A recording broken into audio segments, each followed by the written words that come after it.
Hello everyone and welcome to our channel. In front of me I have HONOR Choice Watch 2 Pro, and today I'm going to show you how to restart this watch, soft reset basically. Restart is useful if something's not working properly on your watch. Maybe it's a bit sluggish, something not displaying properly and stuff like this. And you could try to restart the watch and hopefully that will solve your problems. And I'm going to show you how to restart the watch. So let's get started.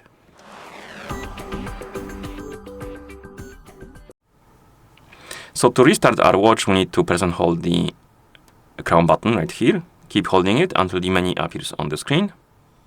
And once the menu appears on the screen, you have restart and power off options. We want to restart the watch, so tap on restart and wait. The watch will start rebooting. It will take a few seconds. After it's done, you should see the watch face again, which means that the watch is done rebooting like this. And that's how you restart the watch. And hopefully now your problems are solved. And if you found this video any helpful, please consider subscribing to our channel and leaving the like on the video. Thank you for watching and see you in the next one.